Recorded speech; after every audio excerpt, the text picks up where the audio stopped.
transformasi kesehatan itu sangat dirasakan dan dampaknya akibat pandemik. Karena pandemi dipaksa untuk ya harus serba digital gitu. Betul banget. Nah, kaitannya nih Kang dengan tadi pandemi itu sendiri.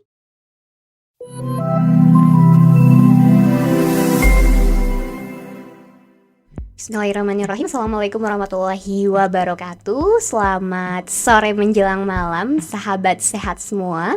Kembali lagi dalam channel YouTube Jurusan Promosi Kesehatan. Di episode kali ini bersama saya Hizkia Haliza. Dan tentunya saya hari ini ditemani bersama narasumber kita yang super kece. Ada Kang Fatih, boleh share dulu Kang? Halo, selamat sore teman-teman. Gimana Kang kabarnya hari ini? Alhamdulillah baik semua.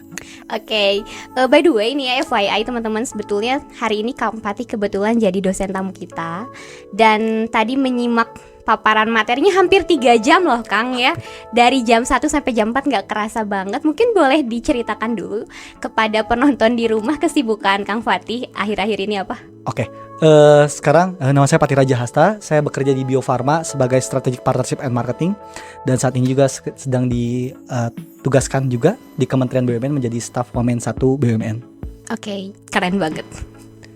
Boleh ini nggak sih Kang diperkenalkan juga Instagramnya, sosial media? Oke, boleh. Bisa follow juga di @patihrajahasta.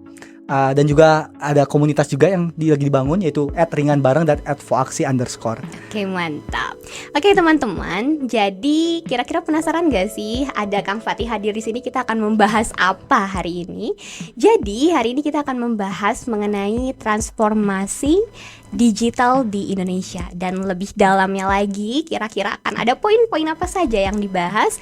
Saya serahkan, gimana Kang Fatih? Boleh. Oke. Nah, jadi kalau kita bicara sebetulnya transformasi kesehatan itu sangat dirasakan dan dampaknya akibat pandemik. Oke. Pandemik sangat mengakselerasi pertumbuhan teknologi digital, terutama tidak hanya di aspek kesehatan. Kita tahu bahwa dari pendidikan, adanya sudah mulai virtual meeting ataupun juga virtual teaching gitu ya. Dan mulai kita sudah terbiasa dengan platform ataupun gawai di sekeliling kita.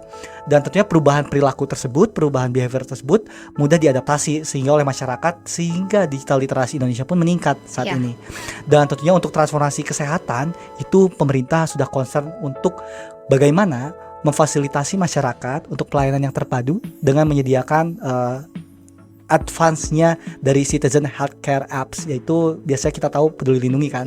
Nah, nanti advance-nya pemerintah akan develop lagi nih suatu aplikasi yang memang nanti akan menjadi penghubung gitu, tidak hanya melayani untuk scan status vaksinasi, tapi juga bagaimana menyimpan rekam medis pasien, ataupun juga mengetahui jumlah board rumah sakit gitu ya, apakah rumah sakit ini penuh atau enggak gitu ya, sampai juga berkonsultasi kesehatannya seperti itu.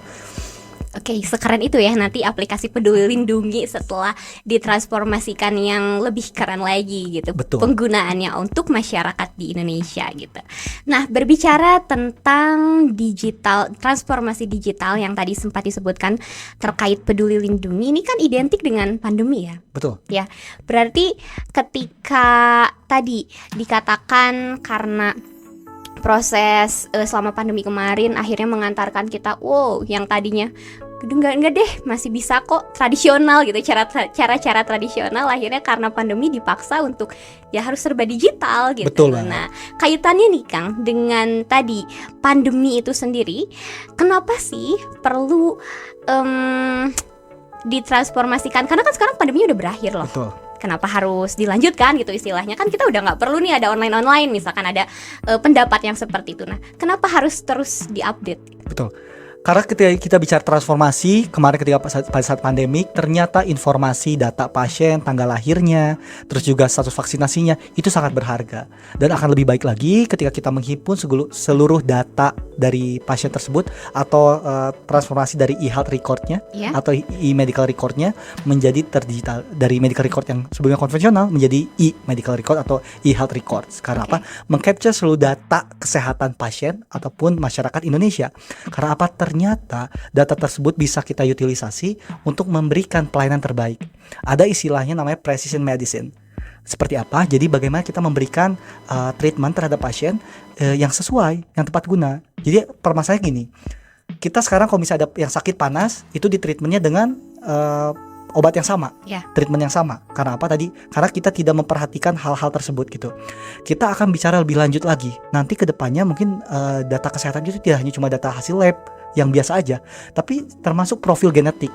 Oke. Jadi DNA-nya nih seperti apa nih gitu ya, DNA-nya susunannya seperti apa, dan potensinya kira-kira kanker apa nih yang beresiko gitu ya. Dan data tersebut akan diolah, data genomik tersebut bisa diolah. Setelah terhimpun tadi dapat diolah untuk apa? Memberikan pelayanan kesehatan yang tepat. Oke, sesuai kebutuhan. Sesuai kebutuhan. Betul. Banyak orang mistreatment atau misdiagnosis karena apa?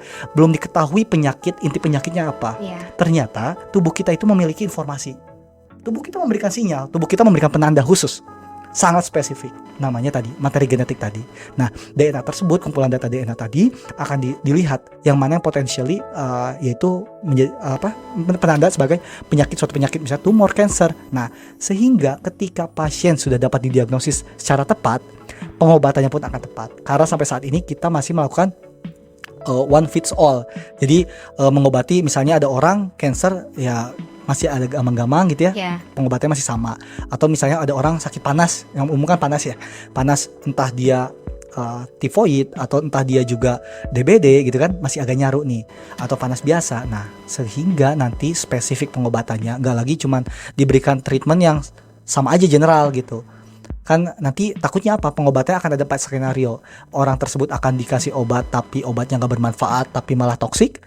Ada juga orangnya dikasih obat tapi nggak menyembuhkan juga, tapi juga nggak toksik juga, atau placebo effect.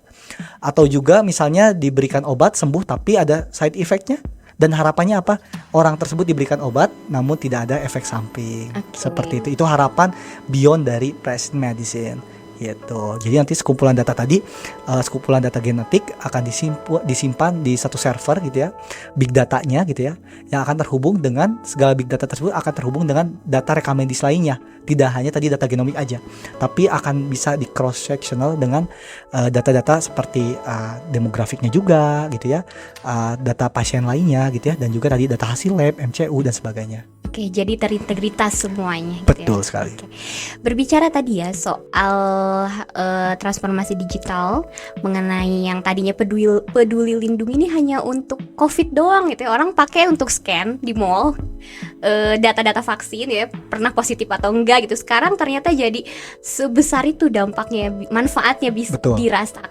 Bayangkan kalau seandainya kita biasanya ke satu vaskes dan vaskes lainnya kalau mau berobat sering isi ulang formulir.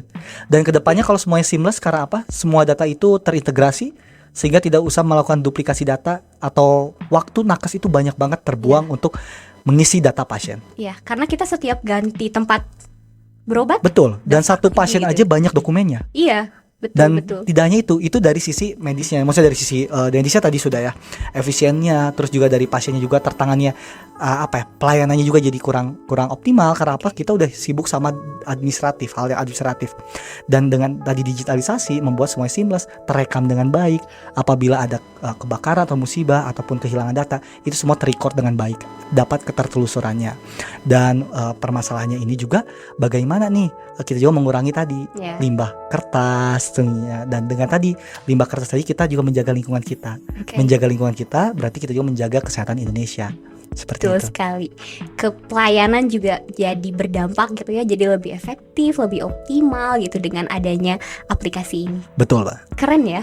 Ya. Indonesia juga bisa keren tuh. Bisa keren. Justru Indonesia memiliki potensi yang sangat tinggi gitu, dan tidak sedikit juga investor yang melirik Indonesia. Maka dari itu juga Indonesia juga salah satu negara G20 kan, termasuk negara G20. Dan melihat kondisi ini, Indonesia potensially ya tadi untuk lebih berkembang. Dan saat ini juga di Indonesia ekosistem kesehatannya pun juga sudah lengkap gitu, dan dipegang oleh pemerintah mostly ya. Jadi kayak mulai dari ada holding BUMN farmasi dan ada holding rumah sakit. Jadi dari mulai obat itu dibuat, vaksin itu dibuat, diteliti, didistribusikan, dipasarkan, sampai ke vaskes gitu ya, sampai ke klinik, ke apoteknya gitu ya, sampai asuransinya. Itu masih punya pemerintah juga ada gitu. Jadi ekosistem itu yang harus kita jaga. Karena apa tadi?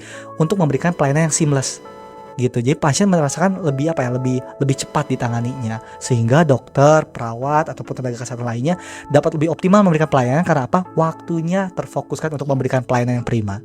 Jadi lebih kepuasan pasien, kepuasan pelanggan juga jadi meningkat gitu Betul. ya. Oke teman-teman, tadi pembahasan kita sebetulnya memang berbicara terkait transformasi digital, khususnya yang berkaitan ini dengan pandemi gitu ya.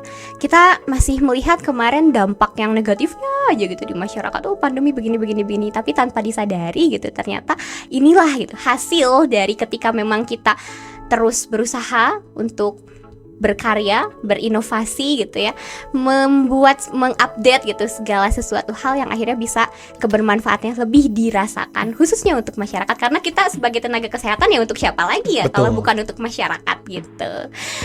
Selanjutnya nih Kang, tadi kan kita masih berkutat dari ya terkait pandemi dan transformasi digital gitu. Nah, kedepannya gitu, kira-kira apakah ada prediksi gitu ya terkait akan ada part 2 kah gitu? Oke, jangan sampai kena part 2 ya. Jadi saya juga bukan cenayang, tapi hal tersebut bisa proven sebetulnya dengan potensi dengan segala fenomena yang ada. Namun kok kita bicara soal COVID atau virus atau bakteri, bagaimana mereka bermutasi sehingga menginfeksi manusia, banyak sekali faktornya. Dan tentunya hal tersebut dipengaruhi apa? Kestabilan. Ya. Ada namanya konsep One Health, di mana kita menjaga kestabilan antara kesehatan manusia, kesehatan hewan, maupun juga kesehatan lingkungan. Ternyata banyak penyakit juga yang didampakkan berasal dari hewan, namanya zoonotic disease, atau yang ditransmisikan oleh hewan ke manusia. Dan juga ada juga yang membuat seperti bakteri dan virus juga dapat bermutasi akibat apa? Ternyata perubahan iklim pun juga dapat berdampak Ya. terhadap makhluk-makhluk biologis gitu. Dan hal-hal tersebut yang sebenarnya bisa menginisiasi menjadi pandemik baru atau penyakit-penyakit baru. Namun seiring berkembangnya waktu pun juga kita sebagai manusia tentunya harus beradaptasi dengan suatu perubahan. Karena virus dan bakteri akan bermutasi. Dan pertanyaannya apakah manusia dapat memproteksi dirinya? Nah tentunya that's why adanya vaksin, adanya obat-obatan, gitu, adanya antibodi gitu ya, untuk melindungi tubuh kita agar bisa mengenali segala perubahan tersebut gitu. Antibodi kita pun sama, beradaptasi terhadap virus atau bakteri yang datang Oke. ke kita, dan dia akan mengenali, dan besok kalau datang lagi, gue udah tahu nih harus ngapain. Itu kalau versi penyakitnya, bagaimana suatu penyakit ada. Tapi kalau kita bicara what is the beyond of this period gitu ya, apa yang ada di depan, kita harus fokus juga nih, jangan menyepelekan penyakit tidak menular atau non-communicable disease, karena banyak banget penyakit tidak menular yang menjadi faktor kematian tertinggi di Indonesia maupun di dunia. Iya. Dan beberapanya contohnya misalnya diabetes, kolesterol, hipertensi, jantung koroner, itu penyakit yang mematikan sampai saat ini. Karena apa tadi? Pola perilaku hidup masyarakat. Saat ini mungkin teman-teman masih suka minum kopi, boba dan sebagainya. Itu nggak masalah dalam takaran yang tepat. Tapi apabila intake-nya berlebihan, aktivitas fisiknya kurang, ya kan? Rebahan, polusi di mana-mana, sangat mendukung kita terkena penyakit-penyakit tadi. Ya, Cancer dan betul, sebagainya juga ya. Jadi dengan tadi penyakit tadi diabetes dan lain-lain gitu ya, ternyata mengubah pola hidup masyarakat itu memang sulit. Kita harus tahu maunya masyarakat apa. Kita harus bawa lifestyle ke situ. Ya. Sekarang bagus, banyak brand-brand nih yang suka ngajak campaign lari bareng gitu kan. Itu keren, memberikan Menyisipkan memberikan intervensi kesehatan agar masyarakat tetap sehat dengan segala resiko yang terjadi. Sesuai kebutuhan sesuai lagi ya? kebutuhan. Berapa coffee shop yang buka dan menjamur Oke. saat ini? Banyak banget deh. Betul, banyak banget. Apakah dimungkinkan sekitar 5 tahun ke depan akan ada jumlah peningkatan jumlah pada masyarakat usia produktif yang terkena diabetes? Memungkinkan apabila polanya tidak diimbangi dengan aktivitas fisik dan juga tadi diet yang tepat. Seperti itu. Setuju banget. Belum junk food. Iya. Junk food dan juga makanan-makanan ataupun intake yang menimbulkan sifatnya karsinogenik. Dan itu bakal memicu cancer. Nah itu menjadi challenge juga. Karena apa? Kenapa jadi program pemerintah untuk preventive care atau program-program preventif gitu? Karena beberapa asuransi sekarang sudah fokus ke preventif karena mereka lebih rugi untuk mengeluarkan di dana kuratif. Iya. Mereka akan lebih invest di promotif maupun kuratif. Jadi profesi seperti promosi kesehatan sangat tepat nih dibutuhkan oleh masyarakat. Betul banget ya untuk teman-teman yang masih meragukan, mempertanyakan gitu ya. Promkes ngapain sih? Nggak kerja di rumah sakit, nggak pakai baju kayak orang-orang kesehatan gitu ya kan? Selama ini kalau ditanya promosi kesehatan ngapain dagang obat kayak gitu. Padahal penting banget tadi yang sudah disampaikan oleh Kang Fatih bahwa pemerintah itu lebih baik mendanai, mencegah masyarakatnya untuk tidak sakit daripada harus Betul. mengeluarkan uang untuk mengobati orang-orang sakit. Dan siapakah yang berperan untuk mencegah di posisi ini ya, mencegah orang-orang supaya tidak sakit ya orang-orang Promkes gitu. Betul. Dan sehingga sebetulnya kok teman-teman nggak di rumah sakit, Iya. karena tadi teman-teman menyediakan wahana sehat, gitu. Iya, bukan Lahan untuk sehat, orang-orang gitu. sakit Bukan untuk ya. orang-orang sakit, gitu. Harapannya memitigasi sebelum orang kena sakit, teman-teman harus menyelamatkan mereka. Oke. Jadi terus semangat buat teman-teman. Ingat peran teman-teman itu menyelamatkan banyak orang. Ya, kalau misalnya lilin semangatnya teman-teman redup, berarti akan ada kesadaran masyarakat yang ikut redup. Iya, betul. Sehingga dari itu juga teman-teman harus tetap semangat membakar lagi edukasi masyarakatnya, persuasifnya ke masyarakat, engage ke masyarakat, dan tentunya attach, dan akan banyak nyawa yang diselamatkan oleh teman-teman semua. Oke, keren banget ya Allah. Because Masya Allah. you're not save one person life, but like a whole of community. Kalian akan saving banyak orang gitu. Iya. Itu yang harus teman-teman highlight gitu. Oke. Mungkin udah cukup ya, kan kita sudah berbicara cukup banyak gitu. Semoga ada poin dan manfaat yang bisa teman-teman dapatkan. Mungkin terakhir ada closing statement dulu dari Kang Fatih. Oke, kalau dari saya tentunya buat teman-teman terus semangat untuk menjadi nakes, karena kita itu sebagai keprofesian, tentunya kepedulian dan kehadiran kita itu berasal dari rasa empati kita. Rasa empati kita akan wujudkan dari rasa ingin memproteksi lingkungan kita dari penyakit tersebut. Dan tentunya itu adalah pengabdian yang tak terhingga. Karena apa? Teman-teman mencegah orang merasakan sakit dahulu. Iya. Ya, satu hal yang tentunya harus dipegang teguh yaitu tadi percaya segala hal yang teman-teman lakukan, segala ucapan yang teman-teman lakukan itu dapat mengubah nasib seseorang.